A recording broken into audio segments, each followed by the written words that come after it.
Global Leadership Manager for Amazon's ITS division. That's leadership and learning. Darren is not backwards in coming forwards in terms of considers himself a guru at leadership development, skill-based strategies and employee engagement. So this should be a fairly fascinating talk.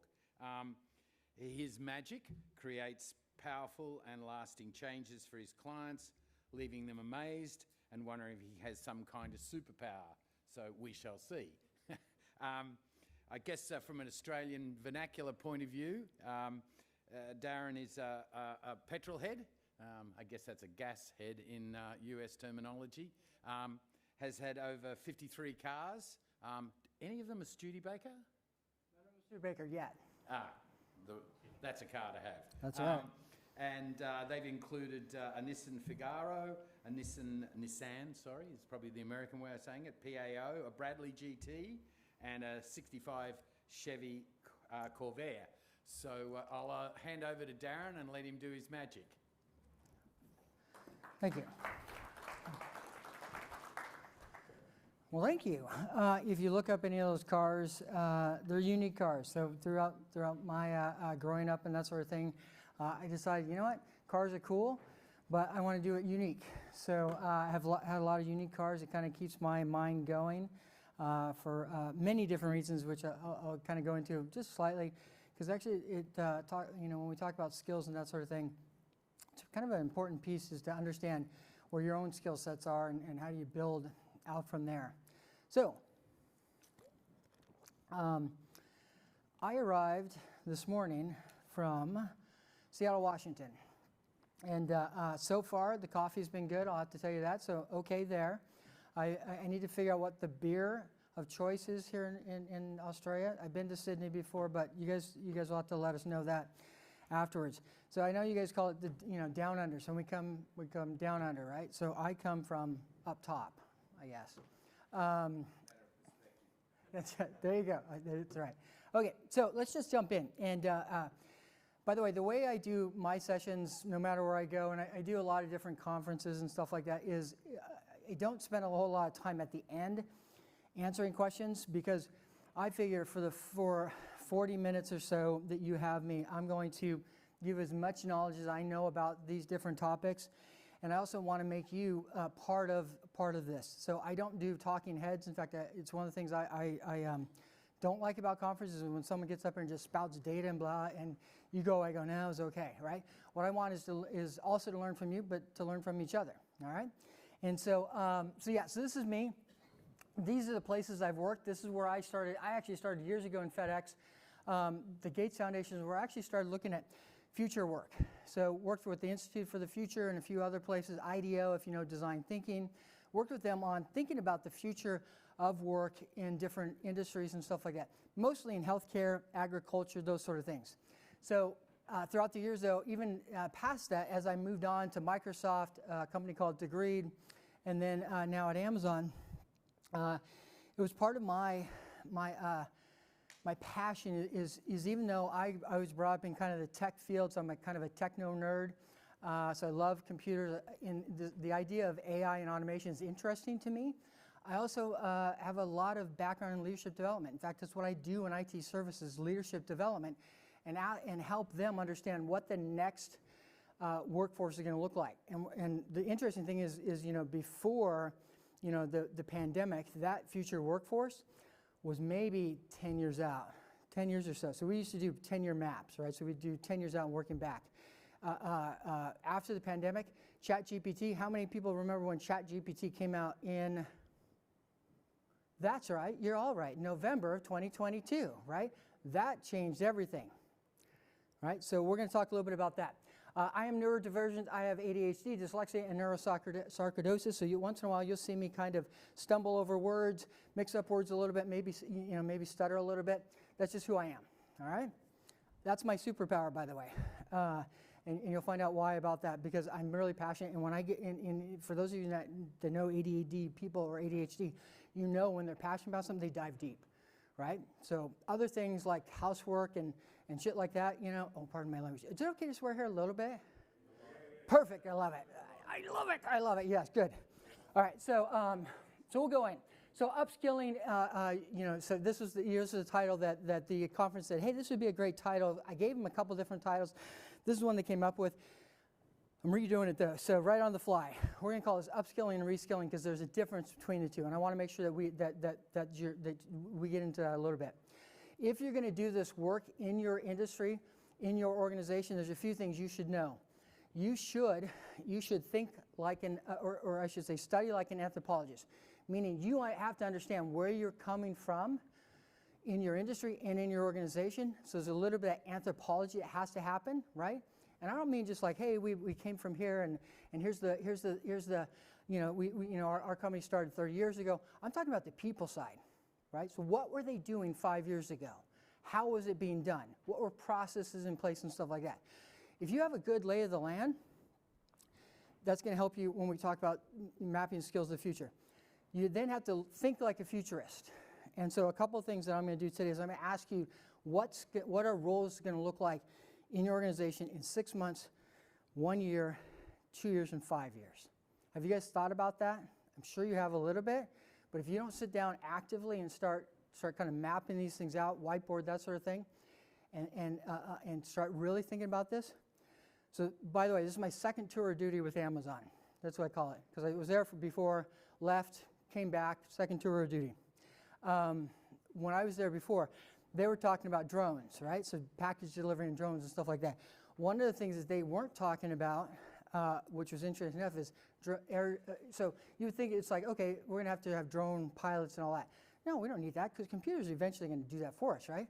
What you need to do is you figure out the process and the application of air traffic control for drones and how you're going to submit those things to FAA and stuff like that. The whole new skill set that we weren't accounting for until we got some leaders in the room and said, these are the skills of the future we're going to need in this specific area.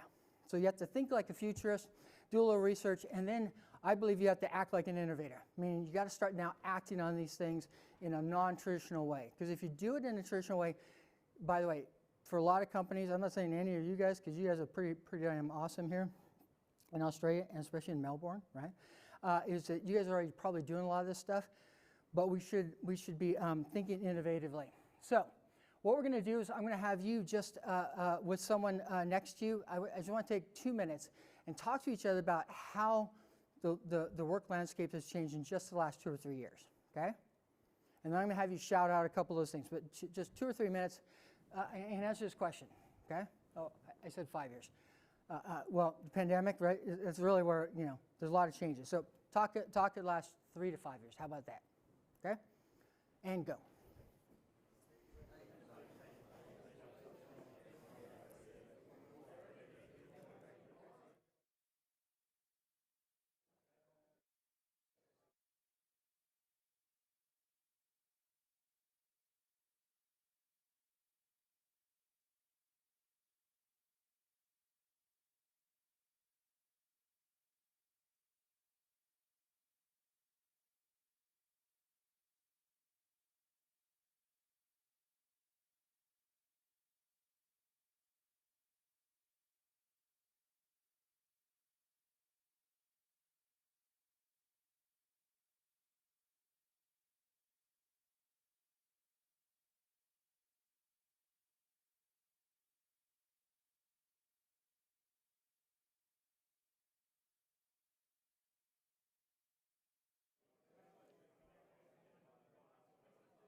All right, I'm going to give you about 30 seconds to wrap up. Is this on?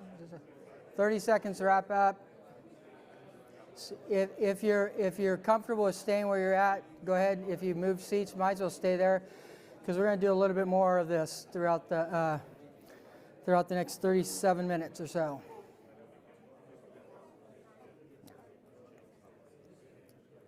All right, shout out. What are some things that have changed in the last 5 years? Work from home? Who allows that? Good Lord, can you get anything done at home? Yes, you can, but there's flip sides to that. By the way, if you're in the mental health session before, really great. Tomorrow I'm going to close on things like resilience and stuff like that. Work from home has a balance to it. So we'll talk a little bit about that and how to deal with some of those things. What else? Sorry, over here. Sorry, real quick. Communication method. Yeah, so like Microsoft Teams, Zoom, Slack, that sort of thing, right?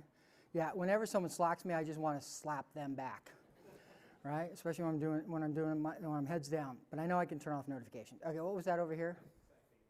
Say again. Same thing. Communications. Okay, very good.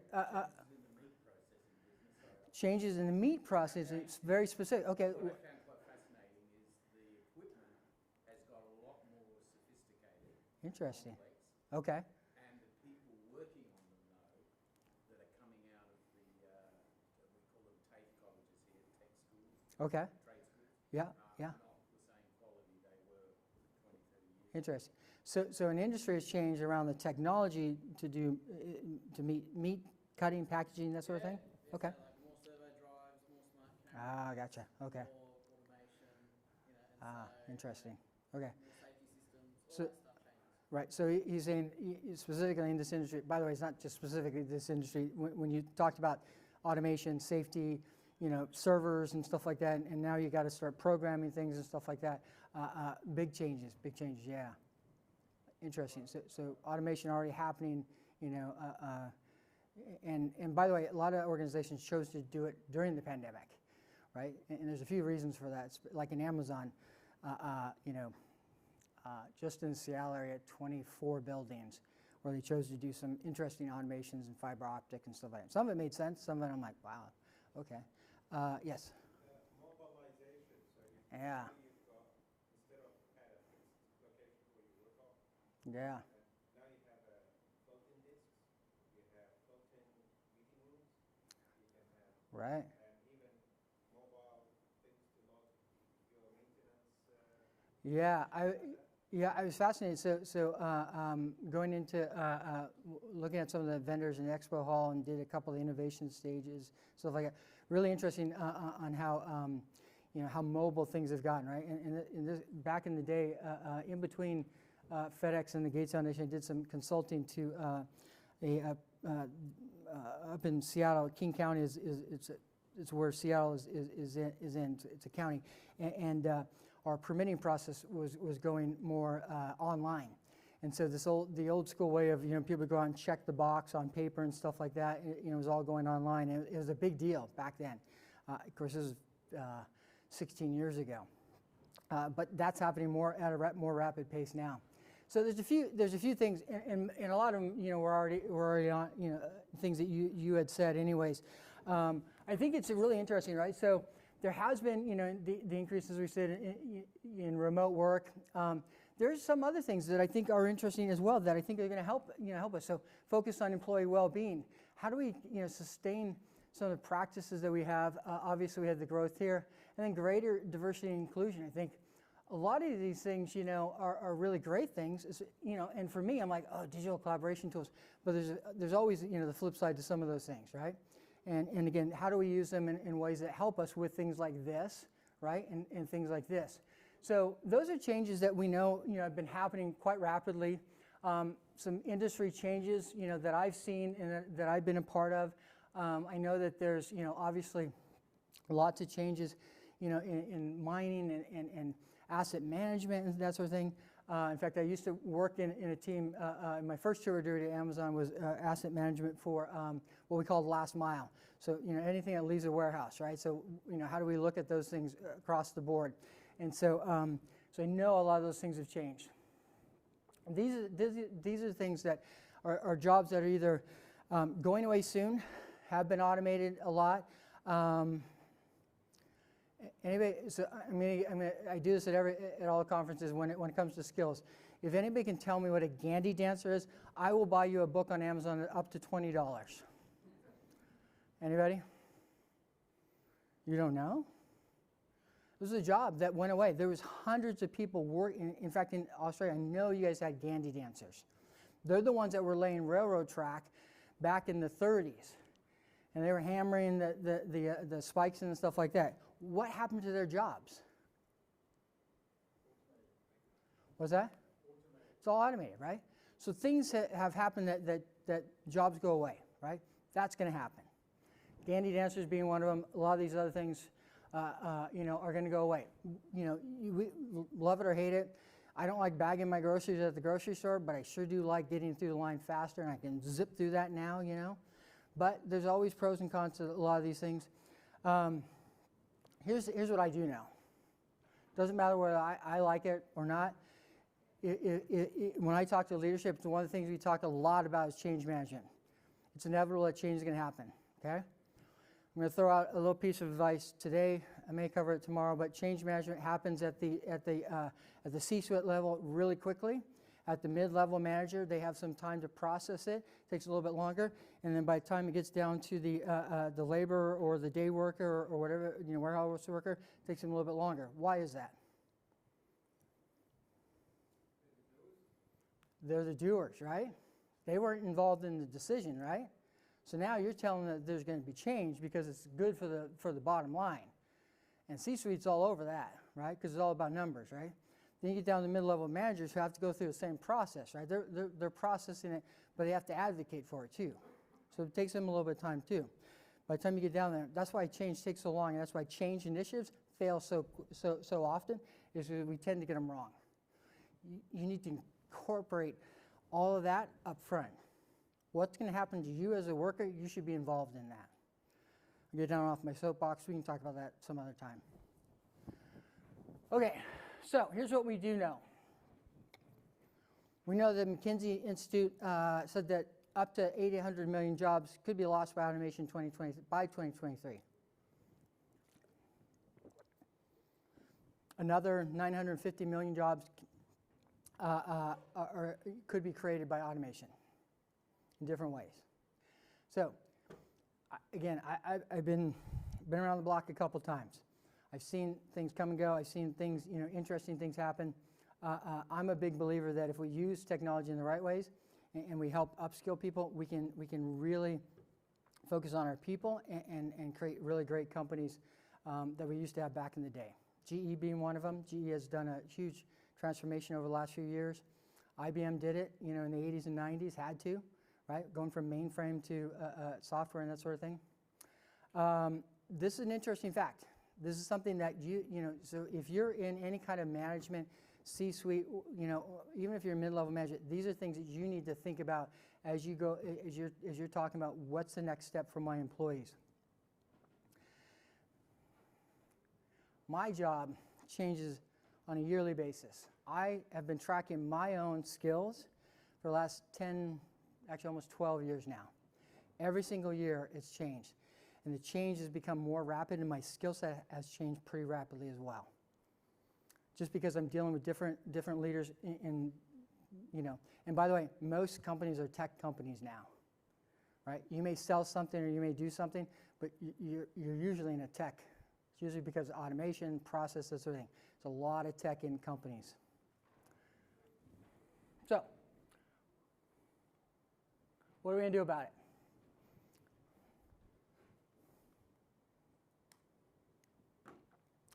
These are some companies that, if you want to look them up, they've gone through a lot of transition in skills. What you see behind the scenes, though, is obviously there's some things that kind of push them in this way. HSBC said, hey, we need skills for the future. That's going to include things like blockchain. How many people know what blockchain is? Right? So blockchain is not just a digital currency. It's digital contracts and that sort of thing. So huge shift for them. They are ahead of the game compared to a lot of other financial systems out there. John Deere. You guys have John Deere here? John Deere, huge change, right? So if you're in agriculture, John Deere's the player now. It used to be just equipment and stuff like that. Now farmers actually can really look to the future of what their crops are going to look like, how they cycle through the different crops in their fields and stuff like that.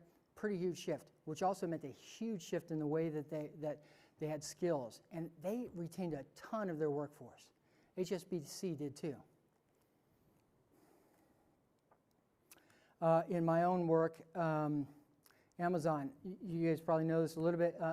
So we pay for full college tuition, and they set aside $1.2 billion, and that will give over 750,000 Amazonians the ability to go to college, to be able to do that. I work for, or I do some work with the Machine Learning University, which is taking people that have an aptitude for computers. They don't have to be in computers. They could be an admin in one of the corporate spaces or something like that. You want to get into more of the advanced kind of AI stuff, we'll train you how to do it. So there are companies out there that are already starting the reskilling process and doing a really good job of it. In fact, when I was asked to come and give a couple talks, this is one that I found. So you guys have a really great kind of reskilling, upskilling happening right here in one of your government agencies. And so they're really pushing, how do we help, people in South Wales get better at agriculture and some of those things. So again, I'm gonna let you guys look up some of these things on your own. I don't know much about it, but what I did see was pretty interesting. Again, this is from my perspective, this is the way you should go about it. Are they perfect? No. In fact, in every single instance that you saw, whether it's Home Depot, John Deere, Amazon, there's mistakes along the way. But what I've seen is that there's accountability there, and they work through those things. So, again, I think some really interesting things happening. Let's dive in though. Let's figure out how do we upskill and reskill versus hiring. By the way, this is a big point right here. Not only do you decrease the risk, right, of bringing people in. If you got people already in your company, they already know your company. They know, like I know people in Kindle. I know people in the warehouse. If I want to move into a different part of Amazon, what I know about Amazon now, of being back for 2 years, is going to help me in any part of Amazon. Because I understand the culture. I understand that they're data-driven. I understand how to write documents for them. So I can move into other roles within Amazon. Anybody know the cost of hiring someone in your organization? There's a number that HR throws out there, and like, every time you hire someone, it costs this amount. It's a percentage of their salary per year. Anybody wager a guess? 30 to 50%. Say again? 30 to 50? Yeah, 30 to 50. So it's anywhere from 30 to 50%. If it's a higher end role, it goes up from there. So if you're looking for an executive, it goes up. If you're looking for a specialized role, it goes up a little bit, and that sort of thing. In fact, just getting a job application or something in your ATS system, which is your applicant tracking system, recruiting system, stuff like that, costs you minimum $5,000. Now, if you want to upskill people, that's a different number, because depending on where you're upskilling and how you're going to upskill them, that number can be as low as 10%. Could be up to 30%, but even if it's 30%, if you're hiring from within, you're avoiding a lot of these potential challenges. So there's a lot of companies that I used to work for when I was at Degreed, when I was a consultant. I was working at the Gates Foundation. They were looking at, I call them opportunity marketplaces. They call them talent marketplaces, which is fine. And the whole point behind these things is all skills based. If I can tell you, hey, this person over here has got this certain set of skills, and we can upskill them in let's say 3 to 6 months and move them over here because we know these roles are either we have a skills gap today, or we know it's going to be a skills gap in the next couple of years, we can save a lot of money. So I do that on a regular basis in Amazon. I've done it for lots of companies outside of Amazon, HSBC being one of them. Save $1.2 million for HSBC within 3 years, just from focusing on a talent marketplace instead of hiring. Now, it's all easier said than done, right? If you need to know what the skills you're going to have to in the future, you got to first understand what the skills are today. So what's a skill? Anybody want to tell me what the definition of a skill is? Yeah. Something you don't have to think about. It's something you've done before that you have some people call it a competency in. I call it proficiency. If you have a proficiency in it. Okay? The reason I bring this up is, and the reason why it's so important is because there's a lot of people in HR and including L&D, for example, that think that knowledge is a skill. Knowledge isn't a skill. Okay? You can give me a test on something, and I can tell you that whether or not I know something about that, but unless I put that into action, that's not a skill. And that's key, because when people start saying, "Hey, I want to give pre-tests," and that sort of thing for even internal marketplace, but especially for hiring, that's all fine if you want to do that, but it should be in a way of assessing them on doing something. Shouldn't just be a test on whether or not they know how many things you can do in Excel, or what the JSON code is for running a query in React Native or something like that, right? You should be able to do it. So as we go through this is huge. Is that you have to understand that knowledge, that's great, but competency is your ability to apply that, right? And then the behavior. When you're thinking about skills proficiency, these all kind of are included in here. So when I talk about assessments, and by the way, I've done this in a lot of different ways. I can assess on technology, a functional role, or a leadership role that includes professional skills or something we call soft skills. Okay? Anybody heard of soft skills, right? Well, why the hell do they call them soft skills? Because they're really goddamn hard. So I call them professional skills or power skills. But you can assess on those, and if you do it right, then you can actually do this, right? And it's not just like, hey, hey, do you think, let's talk about well-being, pass the test on well-being. That doesn't tell me whether or not this leader is good at collaboration or coaching, right? If you're going to build skills, there's 4 things that I think you need to think about. So we already know that skill is something you can do. We need to be able to assess on that. If you're going to build skills, the first thing you're going to say is that it has to be business driven. So where are we going in a business? Where should that be? Is it adaptable? Can we move in such a way that we can adapt to different market trends, socioeconomic trends, that sort of thing? Is it market driven? Great. How far down the road is this going to take us? And then it should also be employee driven. If you bookend those, that's when you get it right. If you focus on this one first and you stop there, or sometimes what I see is they go, hey, we're going to focus on the business driven because it's market driven first. So they first look at the market, they're like, okay, now we're going to do it because it's business, but they don't take into account the adaptability of a skill or the employee driven part. That's when I start to see it break apart.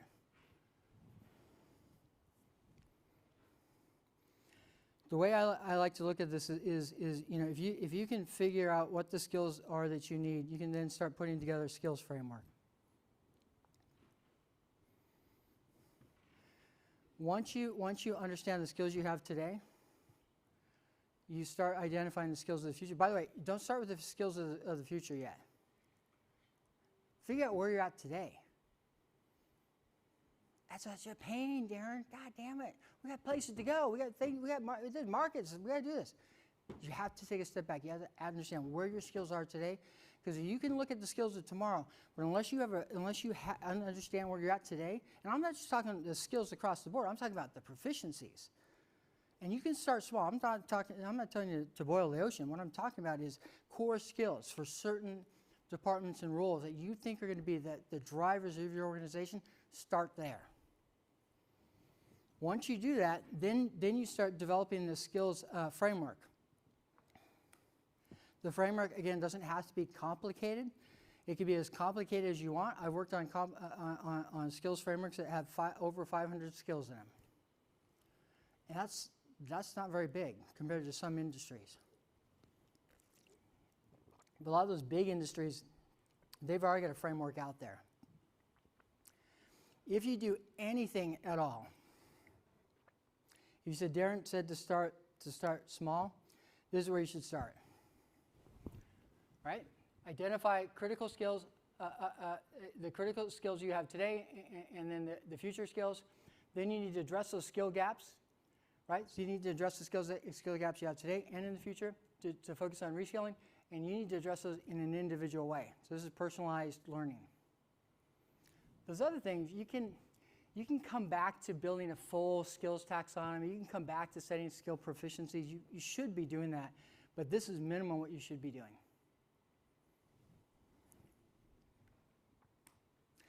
All right, and by the way, I use this very specifically in lots of industries because it tends to be a little less controversial, right? Because as soon as I put up something that's like in an industry I don't work in, you're like, oh, that's bullshit. That's not a job that we do.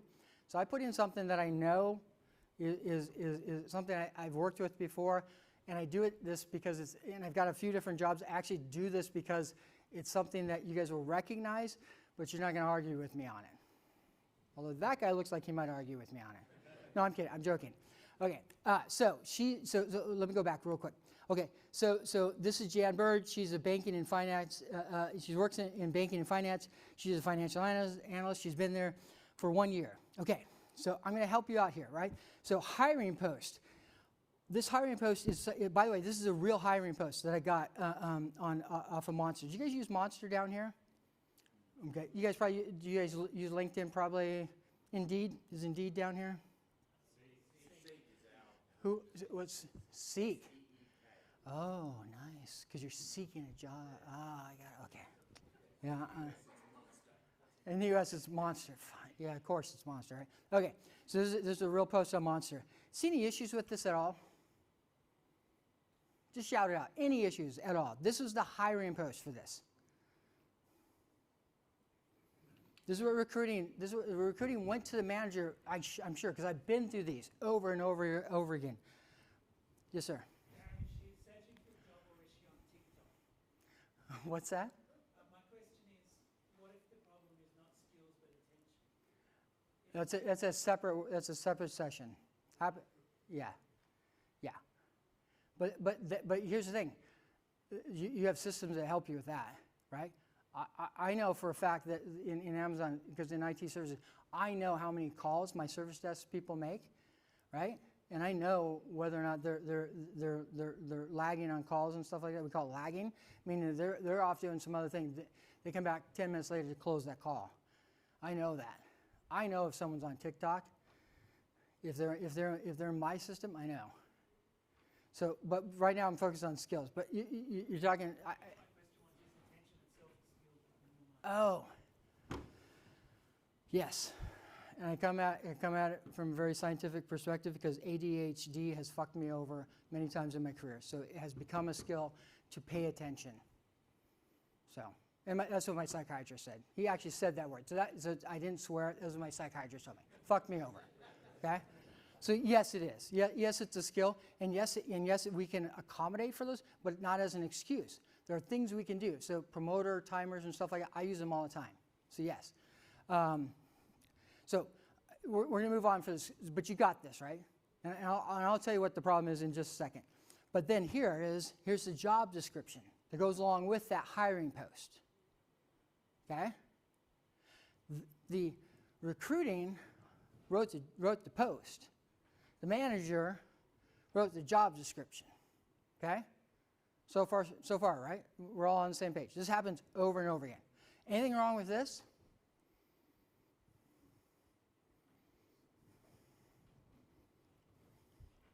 There's two fundamentally flawed. It's very prescriptive. How many people looked at your job description? Or let me rephrase this. When you got hired into a role, and you got hired and you started on, let's say, a Monday, because most of us start on Monday. You looked at that job description, you looked at that job posting, you interviewed, you looked at it 5 different times, I bet, if not more. After you got hired, how long was it before you looked at it again? Why not? Whoops. Why? But why didn't you look at it? That's because that's not what you goddamn did on a daily basis, right? Who's putting these things together, right? We need to change this, by the way. The problem is that the post and the job description don't match what you're doing. There's two things that we need to do, and we're starting to do this in different parts. Real world tasks. What are you going to do on a day-to-day basis that you know today? If I give this to someone, that job post and that the job description, that's fine. You can do a little bit of that, the glitter or whatever you want to call it on there, right? But this is what people need to know. What are you going to do on a day-to-day basis? And that's going to change over time. But at least when I get hired, I know for at least the first 6 months or so, these are my tasks I'm going to do. Tell me that so I can tell you whether or not I'm qualified. And then you can ask me questions that tell you whether I'm not qualified. And you can assess on that. You can assess the skills related to that. Oh, by the way, since we're going down this path of actually telling them the tasks that they're doing, why not then just put in the goddamn real skills? Just make a list of the skills you need for that role. That's what you need to do. By the way, this is what I'm doing with leaders right now in IT services. So I first started when I came back. I was in AWS and did a bunch of work for there. IT services said, hey, we need your help over here. I'm like, yeah, fine. Come in and I go, what are your core skills? We don't know. All right, we're going to split them. We're going to split them in half. We're going to say seven professional skills, and then we're going to say 7 functional skills. We're going to start there. Those are the things we're going to focus on the first year. We're going to put those in job descriptions for each role, and then we're going to start hiring for those, and then we're going to start looking internally how good we're doing at these things. Where are those skills gaps? What are the skill proficiencies? Those 14 skills for those different roles, I have a rating scale of 1 to 8. 1 being I don't know jack shit about it. 8 being I know that. So I was going to say that for it again, but I won't. I know a lot about it, and I can teach other people. Where did I focus? I don't care as much about the people that are up here, 6, 7. They're getting it. What I care about and what I saw was I see a lot of 3s around there. That's where I want to level people up. I know where my skills gap across all ITS in Amazon all over the world. This is from mid-level managers right down to the service desk people, because each one of them has 14 skills that they're focused on in 2023 that they know they need to go build. They've been assessed on it. Their managers have the assessment on it, and now we follow a trajectory, and we get some personalized learning. Say if you're skill deficient here, we're going to move you in this direction. What happens when it's year 2028? What skills is Jan going to need that's going to keep her relevant? So she's been there for 6 years. She's a financial analyst. What are the skills she's going to need in 2028? Anybody? Yeah, she's probably going to need some leadership. Because, at this time, I'm like going, hey, you're a great financial analyst. Let's move you up. Because now you're probably one of those peers that people are coming to ask you questions on, right? So I'm going to start building her professional skills. What else? What about on the tech side? I said it at the very beginning of the presentation. One of the financial companies was moving towards blockchain. Blockchain. She needs to know blockchain. She hasn't picked that up yet as a skill of understanding what blockchain is, because what's going to happen? Contracts. A lot of your contracts are probably, are starting to go through this, right? Housing in the United States. We're starting to sign contracts online as legal documents. Wet ink is becoming not the norm anymore. So wet, they call it wet, right? Wet signatures. We don't do that as much because blockchain is secure. So if she doesn't understand how electronic contracts work, she's going to need to. So here's the skills present day. As I worked with a financial firm, those are the skills of the future. These are all, by the way, so as I look across here, I'm like, oh, there's a lot of things that I can do with a financial analyst today that moves them into new roles in the future. Not just management, but other roles. In fact, as I start going through these with the different organizations, I start looking at them and mapping them. Because here's what I would, by the way, this is a design thinking statement. It's like, what if? What if we could do this differently? So what if you connected your learning and talent development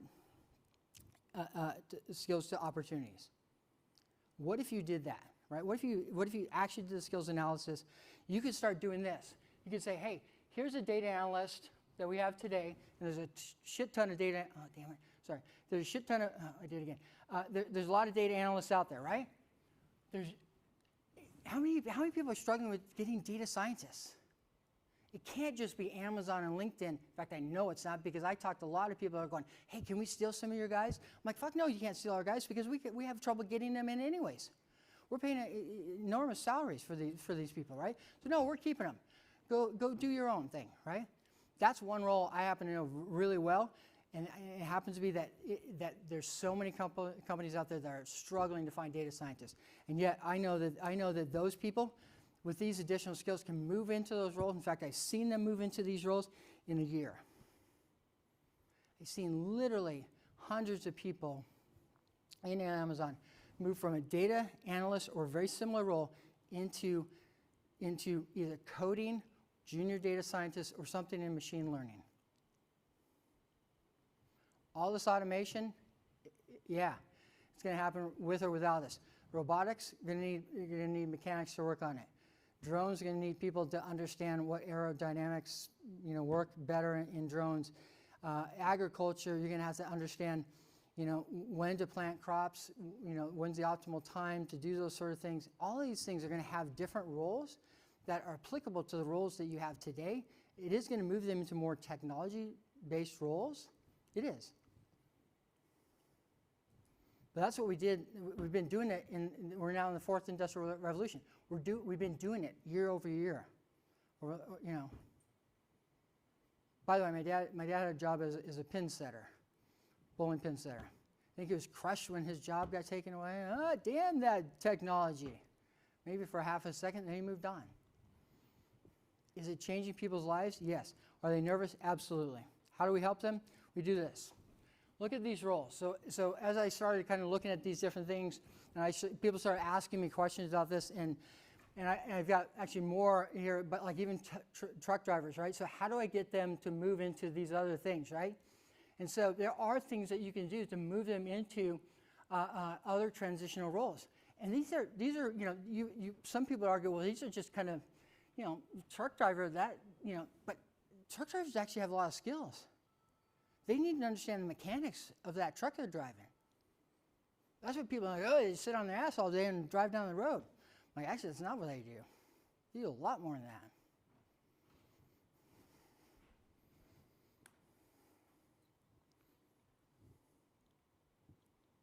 Here's what I'd say.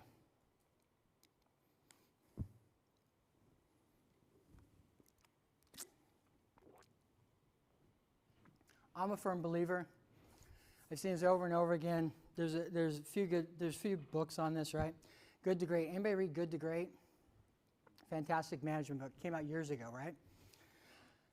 Talks about the people, getting the right people on the bus.